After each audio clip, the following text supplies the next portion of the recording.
Eu, como sempre, recebendo os presentes do universo. Hoje eu estou aqui com uma grande amiga, tivemos várias imersões lindas juntas e hoje nós estamos aqui para falar de um assunto que toca todos nós nesse momento. Eu estou aqui hoje com a psicóloga Márcia Arcanjo. Tudo bem, minha amiga? Olá, Eunice, tudo bem? Tudo bem? Que maravilha!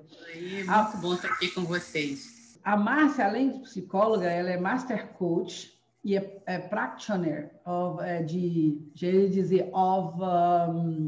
PNL, né? Já estava no inglês, mas ela é practitioner de neurolinguística. Mas eu acho que o mais importante é que ela tem uma escola dentro da casa dela, né? Escola de mãe de 3, não é isso? Verdade. E ela tem uma grande experiência para compartilhar com a gente. Esse tema é a nota do dia, né? O que é saúde mental e como que anda a nossa saúde mental? Pois é, né? Saúde mental é um tema que foi por muitos anos muito esquecido, muito desconsiderado, e é um tema que precisa ser olhado, porque assim como a gente cuida, a gente monitora, a gente observa a saúde física, a saúde mental também precisa ser cuidada, ou seja, as nossas emoções. O homem, tradicionalmente, o ser humano nunca, na história da gente, a questão das emoções sempre foi muito desconsiderada, né? Ninguém foi nunca treinado a falar de emoções, a trabalhar as emoções. E isso é de uma profundidade incrível. A gente está vivendo, a gente está agindo e a gente está registrando. E cada ser, cada indivíduo, ainda que seja da mesma família, registra, experiencia cada situação de uma forma, né? Às vezes, uma mesma situação de um pai e uma mãe, filhos da mesma família registram diferente, né? E aí, existem as emoções positivas, as negativas, as que geram dor, e existem as positivas. Então, a saúde mental é aquela parte nossa ali que está lidando com as nossas percepções, os nossos sentimentos, a gente cuidar disso, porque isso aí, descompensado, gerando sofrimento, a gente vai ter consequências, inclusive físicas. Então, por isso que diz assim, não existe saúde sem saúde mental, porque muitas doenças são psicossomáticas e muitos sofrimentos são emocionais. E as pessoas tendem a diminuir quando o sofrimento é emocional, como se fosse inventado, né? Então, a pessoa fala assim, isso é sistema nervoso. Não deu nada no exame? Então isso é psicológico. Quando a pessoa fala assim, a pessoa tende a diminuir o sofrimento daquela pessoa. Uma vez que não é concreto, não é físico, a pessoa é tratada como se aquilo fosse inventado, e não é, né? Aquela doença traz um sofrimento mental, e muitas vezes físico, exagerado, muito sofrimento. Tanto que, às vezes, o sofrimento mental, como, por exemplo, na ansiedade, ela tem uma descarga de adrenalina cerebral que gera os sintomas físicos. Então, é toda uma conexão, né, de sistema de saúde mental com a saúde física. Então, não é alguma coisa que só se possa cuidar da física, porque a gente precisa dessa saúde mental. Eu percebo também, Márcia, assim, a coisa do preconceito. Eu mesma, né, no meu mundo, no meu espaço, a gente percebe assim, a questão do preconceito em relação às dores da alma, né?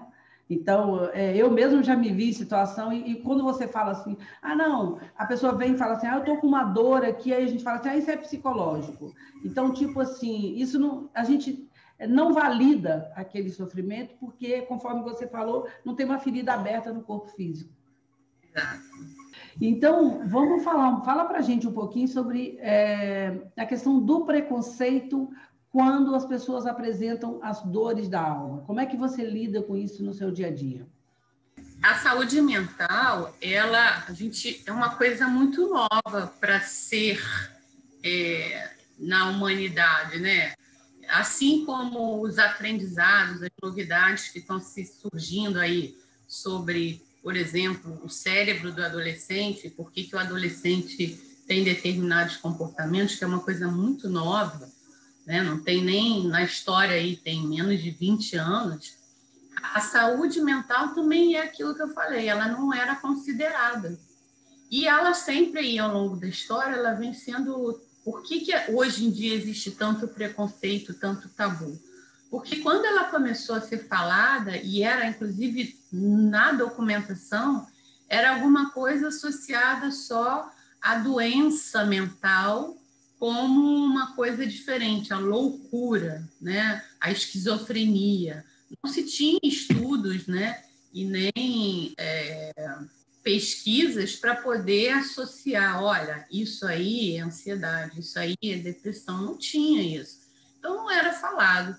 E quando começou a surgir, vem carregado de muito preconceito, de muito desconhecimento, que é muito assim, o que hoje as pessoas, os psicólogos, os psiquiatras, as pessoas que estão tendo mais acesso, estão querendo quebrar isso. E quanto mais informação, quanto menos preconceito, mais a gente ajuda as pessoas. Porque o chato do preconceito de desconhecimento não é só a barreira inicial na busca, porque isso também já é por si só um fator importantíssimo. Mas é porque as pessoas que mais precisam não buscam, não sabem nem que tem e muito menos buscam. Então, o preconceito, ele piora os dados que a gente tem hoje no mundo, no Brasil, com relação a doenças mentais. E, pior ainda, são doenças que podem, com tratamento, ser curadas. Ou ter a remissão, que a gente fala a remissão dos sintomas, assim, quase 100%. Então, é muito triste e é muito sério. É sério porque está ligado a essa desinformação e a esses preconceitos.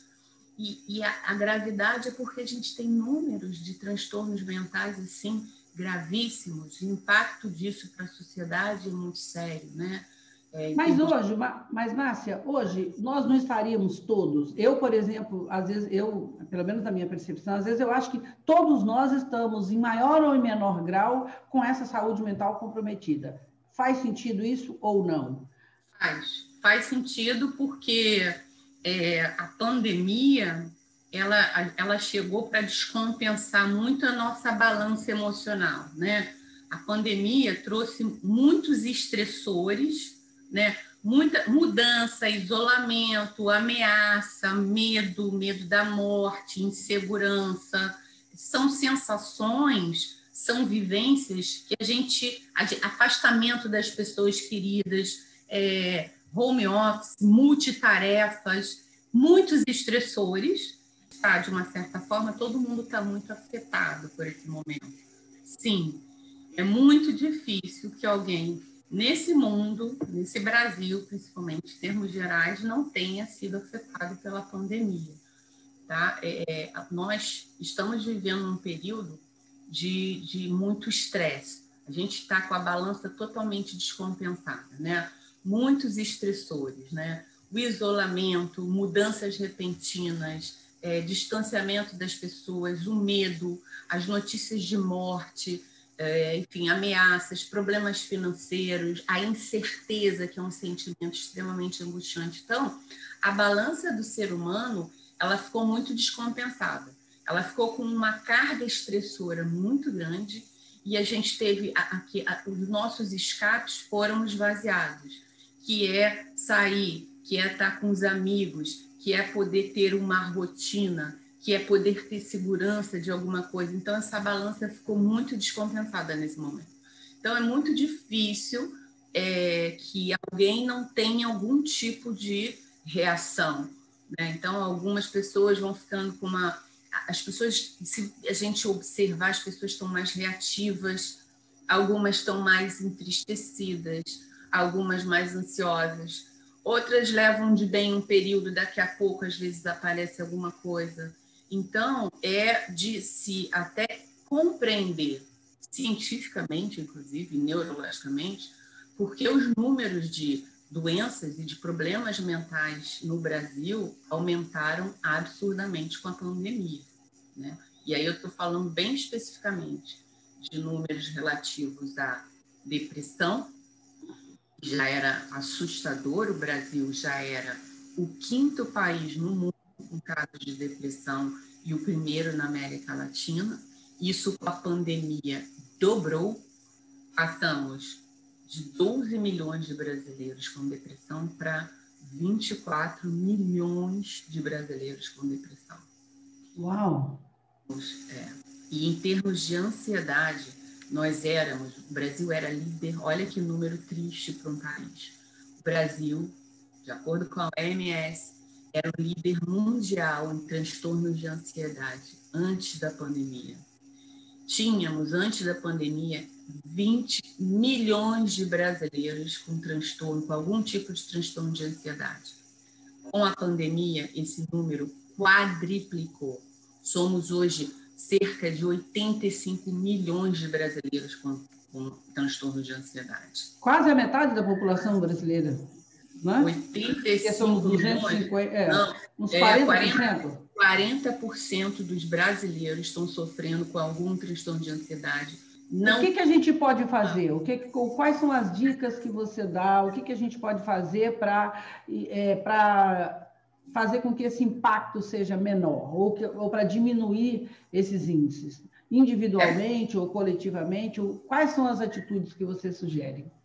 É aumentar a divulgação, é aumentar a informação e aumentar também, divulgar, como vem fazendo nas minhas redes sociais, informações que possam amenizar esses sintomas. Por quê?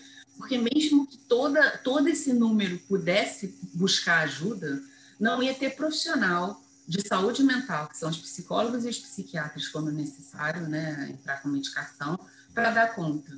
Primeiro que nem todos os psicólogos são clínicos e nem todo mundo está preparado para lidar com esses transtornos, por incrível que pareça. Inclusive, nem todos os psiquiatras têm uma abordagem mais individualista, né? Não se atualizaram e às vezes vão logo medicando, sem trabalhar com... Isso é um desafio, que eu tenho observado. Tem muitas formas de trabalhar com ansiedade e depressão. Não é que não seja medicamentosa, a medicação é importante quando ela tem que entrar, às vezes se faz necessário sim, mas existem casos que você pode tratar com outras técnicas e que a medicação não é necessária, ou que a medicação vai entrar em um momento, ela tem início, meio e fim, mas que com a mudança de hábitos, com a terapia, com algumas outras técnicas, as pessoas vão tendo aí uma cura, um resultado espetacular. Mas é aquilo, é informação. A gente quer propagar, né? A gente quer propagar isso porque nenhum consultório dá conta dessa quantidade de pessoas. E uma quantidade muito grande não procura tratamento. Uma que não sabe e outra que não pode, né? Nos países de baixa renda, mais de 40% da população não busca ajuda. E isso está fazendo muito sofrimento para a pessoa, está trazendo, né? Sofrimento para a pessoa, para a família, está impactando a qualidade de vida, porque as pessoas em sofrimento às vezes acabam o relacionamento, às vezes perde o emprego ou se afasta do emprego, às vezes para de estudar, enfim. Fora que afeta até a economia afetada, né? Porque a produção, tudo, em todos os níveis, né? Não, a economia, eu acho que no ano de 2017, quando a ONU, por exemplo, estimou que a segunda causa de morte no mundo era suicídio, eles estabeleceram um número aí, uma meta para os países diminuírem pelo menos 10%. Por quê? Porque isso impacta na economia. As pessoas com depressão entram de licença, então impacta na economia. Então, afastamento médico por conta desses transtornos mentais, depressão, ou uma outra fobia social, síndrome do pânico, enfim. Isso tudo faz com que aquela pessoa se afaste. Então, sobrecarrega o nosso INSS, e aí a empresa tem que contratar. Isso é muito grave, né? É muito grave Às vezes a gente não tem noção quando nós não temos alguém no nosso núcleo familiar sofrendo com alguma questão dessa. Mas eu acho que hoje todo mundo tem, não tem não, Márcia? Eu, pelo menos, vejo, assim, no mundo, por onde eu circulo, na minha própria família, às vezes eu olho e falo, meu Deus, A cada eu vez vejo mais. tudo isso que a gente está falando aqui acontecendo comigo, com os meus familiares, em algum momento, essa questão da saúde mental, da ansiedade em todos os níveis, a juventude, os idosos, enfim. Então, é uma coisa que está impactando todo mundo. Acho que chegou a hora da gente realmente Muito, olhar para isso. O que a gente muito. pode fazer na sua visão? Eu sei que eu gosto do seu Instagram, sigam ela aí no Instagram, porque ela é maravilhosa. Ela dá muitas dicas. O que a gente pode olhar assim? Quais são os pilares da saúde mental? Então, é importante, sim. Eu sempre digo, geralmente eu até escrevo lá, na dúvida, se você está na dúvida se você está com depressão ou não está, se você está na dúvida se seu filho tá tendo uma crise de ansiedade, se é muito para você controlar, procure ajuda, porque alguém, pelo menos em uma sessão, vai poder te ajudar. Hoje existem muitos postos de atendimento, muitos CAPs que fazem esse trabalho gratuito e tem os profissionais particulares também. Porque, assim, a gente precisa saber, quer dizer, hoje em dia não é falta de informação, minha gente. Você entra no Google, depressão, sintomas de depressão, ansiedade, tem tudo, vai ter muita coisa lá. Então, não é falta de informação. Mas, assim, por isso que eu estou sempre colocando, às vezes eu repito, que às vezes um pai que não vê aquele meu post, às vezes é uma mãe que vê, não está naquele momento. Então, quais são as características, né? Primeira coisa, vamos falar de ansiedade. Hoje em dia, as pessoas têm uma mania muito normal, assim, de virar e falar, a pessoa está triste, então, está deprimido. Ou então a pessoa está muito agitada, sabe? Aquela pessoa muito controlada. Se ansioso. Isso é um primeiro ponto, porque a ansiedade virou uma palavra muito banalizada, né? E a depressão também, né? Então, assim, é como se depressão fosse sinônimo de tristeza e não é. Tristeza, todo mundo passa, é um sentimento humano, vivenciamos isso, somos humanos, mas a tristeza acontece em momentos especiais, alguma perda, uma nota baixa, um luto, uma decepção, uma entrevista, enfim, você vai vivenciar aquilo e vai, depois de um tempo, passar. Isso é um sentimento. Então, ele está triste, ele está em luto, é um sentimento que passa. A depressão é um quadro muito mais completo e muito mais sério. Existem níveis, fraco, uma mediana, grave, sim, mas a depressão ela vai somando sintomas e a frequência é muito maior do que um período de tristeza. Então, a depressão envolve sintomas como, por exemplo, a pessoa começa a ter alterações no sono, às vezes tem perda ou começa a comer demais, na atenção, irritabilidade. Muitas vezes acha que está sempre triste. A irritabilidade, o excesso de raiva pode ser um sintoma aí de uma tristeza muito profunda lá atrás, né? Então, a gente vai tentando disfarçar, mas o nosso organismo a gente vai disfarçando, mas por trás tem uma coisa, um desânimo, a pessoa perde interesse de fazer coisas que já fazia antes, os estudantes começam a ter queda de aprendizado, enfim, são várias coisas que vão acontecendo, que vão mudando, que aí sim, ele está com 1, 2, 3 desses sintomas há mais de um mês, isso aí pode ser depressão. Mas também sempre é importante, todo psiquiatra, psicólogo vai perguntar isso, como é que estão os seus exames laboratoriais? Porque a gente só vai para a parte emocional depois que a gente eliminou toda a questão física. Tem questões físicas, né? Questões tireoidianas, questões, enfim, hormonais, que podem fazer alteração e que podem gerar esses sintomas. Então, o tratamento dessas situações, geralmente, quando eliminou a questão física e não nada físico, a gente vai fazer um tratamento. Quando é uma depressão mais grave, a gente encaminha sempre para um psiquiatra, porque às vezes é importante entrar ali com uma química para equilibrar toda a parte ali do córtex pré-frontal, que é toda a parte do sistema límbico, e a gente com a terapia vai mudando alguns padrões, vai ressignificando algumas vivências, enfim, vai trabalhando e para consertar, para chegar a um ponto que aquela pessoa não precise mais e vai fazendo o desmame. Então, a depressão é um quadro muito específico. Depressão não é igual à tristeza. Então, a ansiedade, ela também precisa ser melhor entendida pelas pessoas, porque a ansiedade é um sentimento normal, inclusive bastante útil para proteger a gente. Então, o que é uma ansiedade normal? É aquela que a gente tem nas vésperas de uma prova, de uma viagem muito esperada, de uma festa que a gente está programando. Então, é normal a gente ter aí algumas sensações, inclusive físicas. Às vezes a gente não dorme na véspera, às vezes as mãos vão ficar mais suadas, a gente pode ter um pouquinho de taquicardia.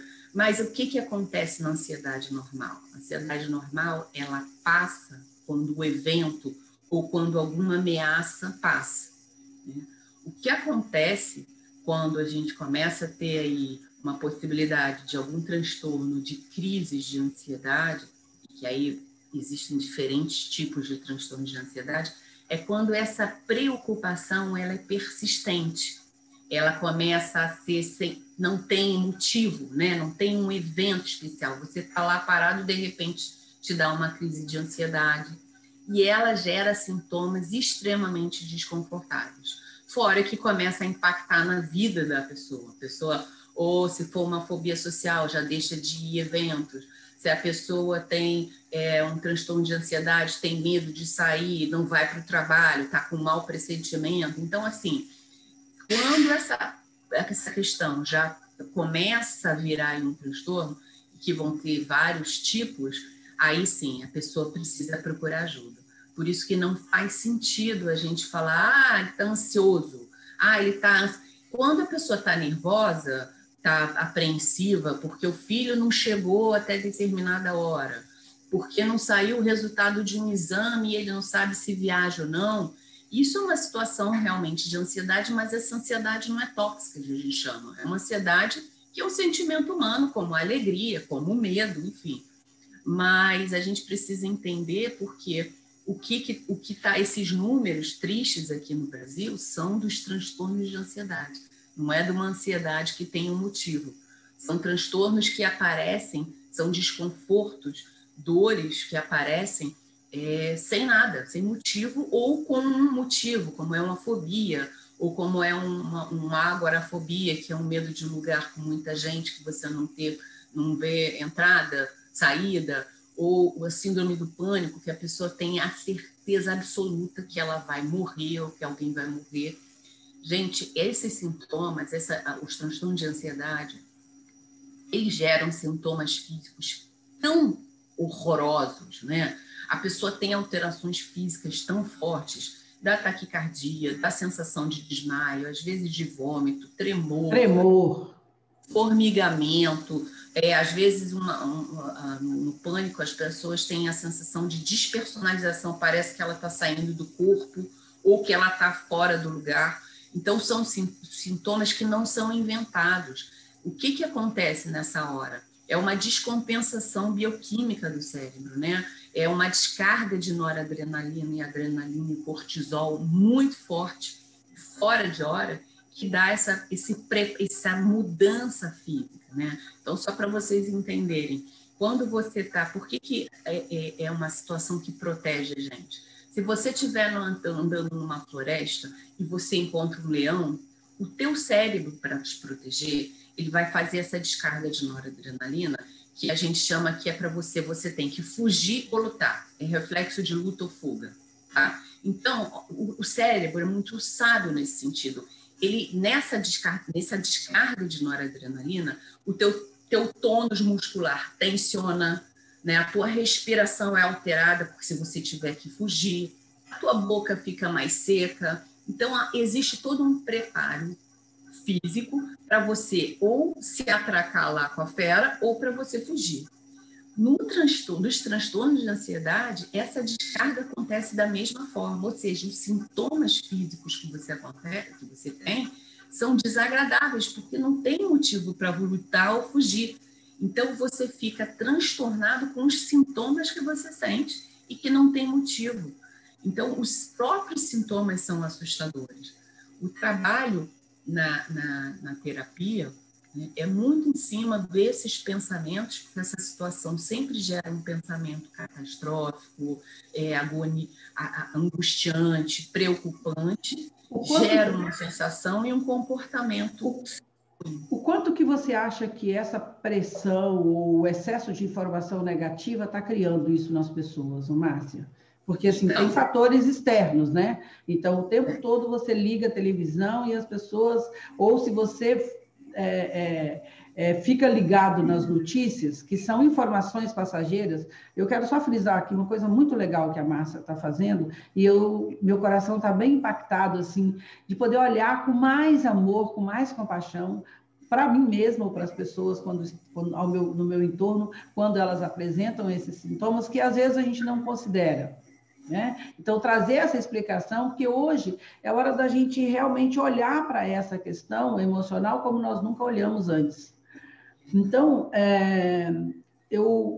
esse excesso de informações que nós estamos recebendo, o acesso às redes sociais, a esses trocentos vídeos que a gente recebe o tempo todo, falando, o quanto isso impacta esse momento que nós estamos vivendo, de insanidade mental. Exato. Né? O excesso de informação impacta demais. A gente não tem capacidade para processar tudo, e mesmo que a gente quisesse, então, assim, primeiro que é o excesso de informação, e a grande maioria dela não faz diferença na vida da gente, então eu sempre falo isso, gente, limita, filtra, não vai fazer diferença na sua vida, você está fazendo a sua parte, teve lá, checou um noticiário no dia, se foi necessário, porque a situação na maior parte da semana não está mudando, não vai mudar de um dia para o outro, evita isso, né? Evita esse excesso de informação, evita ficar procurando notícia, porque o ser humano tem uma tendência de ficar se prendendo a notícias, e geralmente as notícias negativas, catastróficas, as mortes, tanto que o que é veiculado são as mortes e não as pessoas que se curaram, né? Então, as pessoas se prendendo isso, a vibração da pessoa, o nível de pensamento das pessoas vai se equiparar, vai descer a isso, né? Vai descer naquele nível ali de apreensão que não agrega em nada ao ser humano, né? Se a gente está vivendo um momento que ninguém pode controlar, vamos nos focar naquilo que a gente tem controle. A gente não tem controle sobre os eventos do mundo. A gente não tem controle sobre a vida do outro, sobre a opinião do outro, sobre o comportamento do outro. O que eu tenho controle? Da minha vida, das minhas atitudes, do meu comportamento. Então, um primeiro passo que a gente dá para a gente cuidar, para a gente monitorar a nossa saúde mental, é essa questão: o que eu tenho controle e o que eu não tenho controle? Porque quantas vezes aí você se preocupa com alguma coisa que não está na tua esfera de atuação? Para refletir. Só isso já dá uma caramba, estou me preocupando. Por exemplo, eu posso me dedicar para ser uma boa mãe, mas eu não posso garantir que meu filho vai estudar. Eu posso garantir fazer um bom treinamento para os meus empregados na minha loja, na minha empresa, mas eu não posso garantir que os clientes vão consumir aquilo. Entende? Então, tem um pedaço da vida que a gente tem ingerência. Tem outra parte que depende do outro. Se a gente se estressa pelo que está no nosso alcance e ainda pelo que a gente não tem controle, a gente está pedindo para adoecer a mente, para ficar preocupado, gastando a nossa energia mental, que é limitada, tem gente que acha que não é, mas com questões que vão além do nosso controle. Então, isso aí é um primeiro passo, Eunice. Agora, existem outras questões. Você falou, por exemplo, hoje a gente está vivendo sob um momento de um outro estressor, que é o excesso de tecnologia na vida da gente, né? O excesso de tecnologia também está sendo um dos fatores que deprimem e que levam à ansiedade, por diversos motivos. Primeiro, porque as pessoas ficam vivendo uma comparação com um mundo que é irreal, né? As pessoas ficam sendo estimuladas por aquilo que o outro quer vender, quer postar, quer divulgar, e perdem as próprias referências, e a tendência é sempre se achar menor, pior, está faltando alguma coisa. Então, isso é muito complicado, principalmente se a gente for falar de jovens, de adolescentes, que não têm uma individualidade própria, estão ainda formando a identidade deles. Não é à toa que a clínica está cheia de pacientes que, né, com transtornos de ansiedade, com crise de ansiedade, com depressão, porque a autoestima vai lá no chão quando começa com essa comparação aí com uma vida irreal, né? Segundo, porque a tecnologia, a tela, né, essa tela ou do notebook, ou do celular, ou dos tablets, quem não tem um controle de uso e está indo dormir, leva o celular para a cama, vai altas horas da noite, a tela do celular e desses aplicativos, dessas ferramentas que a gente tem hoje de tecnologia, elas simulam a luz do dia. Ou seja, elas interferem na nossa produção de melatonina. Então, o que tem de pessoas aí com problema de insônia, de alteração do sono, isso é gravíssimo, porque isso afeta a nossa saúde mental. O sono, ele é vital para o nosso equilíbrio mental, para a nossa saúde emocional, e isso tudo, com a pandemia, piorou, porque todo mundo fugiu para isso, né? Não pode ir para a balada, não pode sair, não pode viajar, não pode ir para a escola, né? Houve um excesso de uso aí, e o nível de dependência de tecnologia, para vocês terem ideia, em pesquisas já comprovadas, é maior a dependência de tecnologia, e as consequências é maior do que do álcool e das drogas. Uau! Sintomas parecidos, é muito sério isso. Isso é muito sério. Isso é um problema, Eunice. É muito legal, assim, estar falando aí no teu canal. Por isso que eu falo informação, a saúde mental, ela extrapola essas questões. A saúde mental, ela impacta no QI das pessoas. Para você ter uma ideia, ano passado foi feita uma pesquisa, não sei se pela universidade na Inglaterra, eu não decoro agora, mas saiu na revista Época, foi amplamente divulgado, pela primeira vez na história da humanidade, o QI de uma geração foi inferior à geração anterior. Nunca aconteceu isso, porque tem sempre uma geração ter um upgrade, vamos dizer assim, QI. E dessa vez, esse QI, ele retrocedeu. Olha que coisa. E aí começam-se as pesquisas, por quê, né? E eu acho que, em grande parte, né? Tem essas associações com o uso da tecnologia, porque o ser humano hoje não espera nada, né? Ele aperta uma tecla e está ali. Então, nem sabe pesquisar, como não sabe esperar. Então, o emocional, né? As pessoas não se frustram. A pessoa não sabe lidar com uma frustração, com uma porta fechada, com o não da namorada, enfim, com o não do namorado, com o não da entrevista de emprego. Então, esse excesso de rapidez, não sabe esperar o final de semana para encontrar, já está ali. É o WhatsApp, porque, né, antigamente era carta, era telefone. Então, isso tudo, a criatividade também está sendo muito embotada, porque está tudo ali, ninguém estimula o cérebro. Então, eu acho que nós passamos, uma parcela da humanidade passou a ser mais observador da vida do que a viver, né? Então, você observa nos filmes, você observa o que está acontecendo ali, o que os atores estão fazendo nesse mundo virtual, né? E enquanto a sua vida está passando, é como se a gente estivesse assim, pilotando um avião dos outros, enquanto o nosso está em queda livre. Então, quando você tem que lidar com as suas questões, você fala, e aí? Eu não cresci, né? Eu sou um observador, não é isso? Eu vejo muito isso. Eu acho que é mais do que observador. Eu acho que a gente que a humanidade está num momento muito sobrevivendo.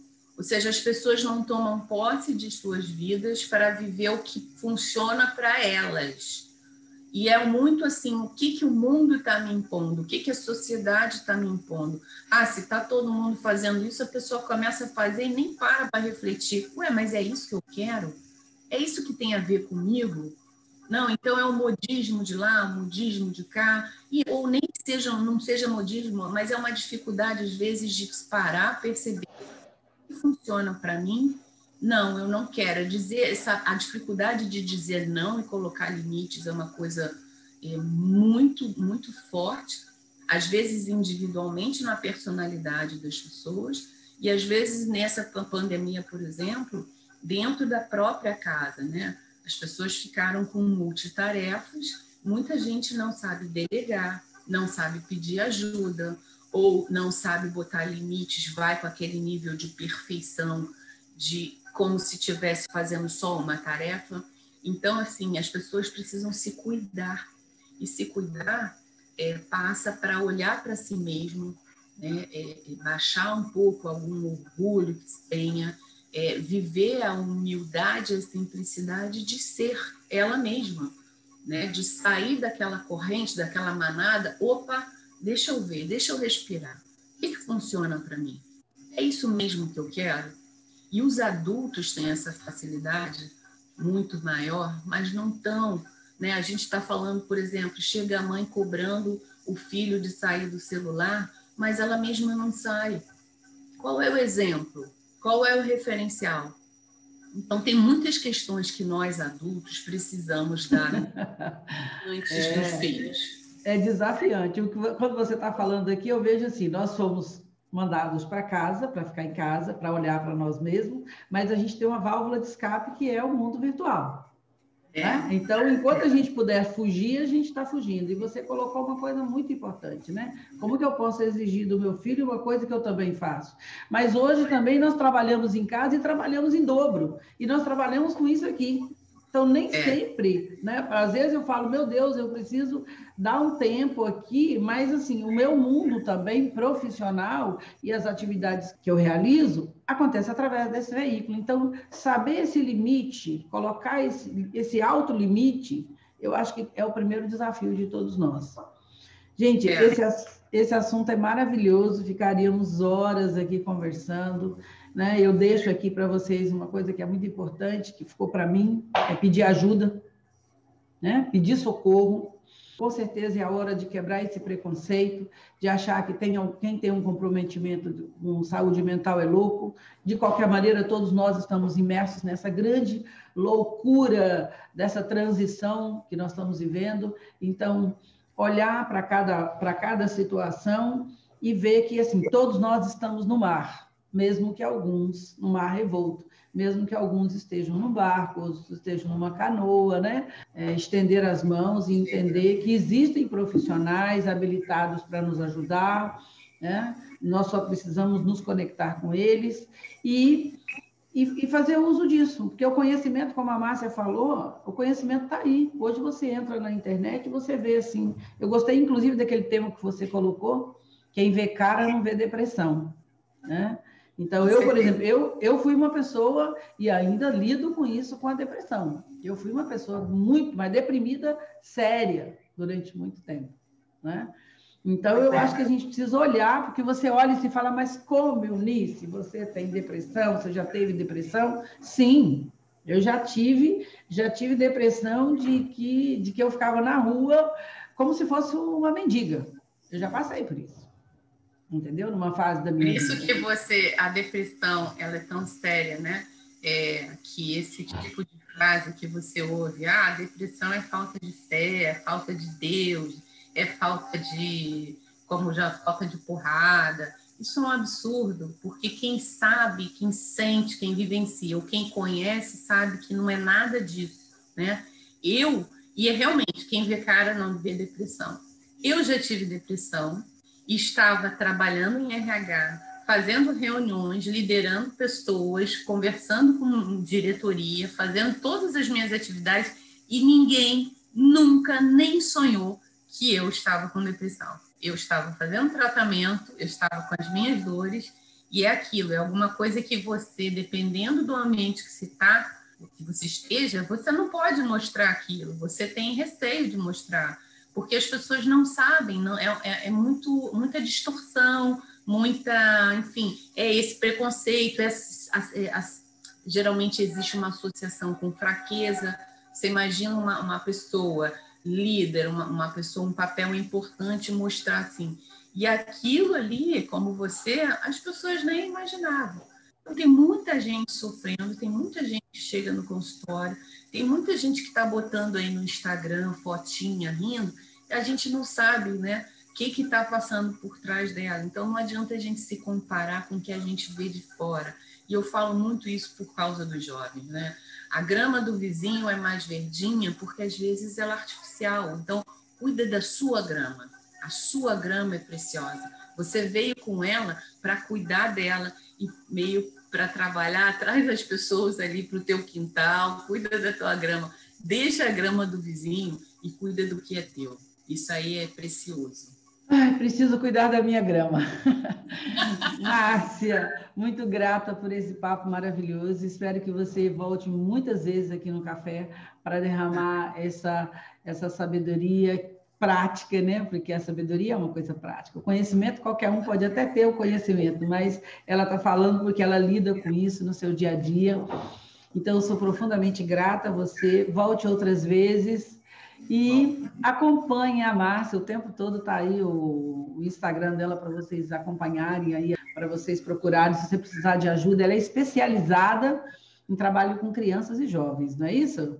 Criança não, adolescentes e adultos e idosos também. Isso. Meu assistente mais velho tem 85 anos. Ai, que delícia! É isso aí. Um grande Obrigada, beijo. Cris. Conte comigo sempre que precisar, estarei aqui, é meu propósito de vida e a gente tem que usar esses canais para poder atingir um número maior de pessoas. Vamos ajudar. Obrigada. Juntas, isso aí, juntas avançando aí na caminhada. Obrigada. Gratidão. Gratidão.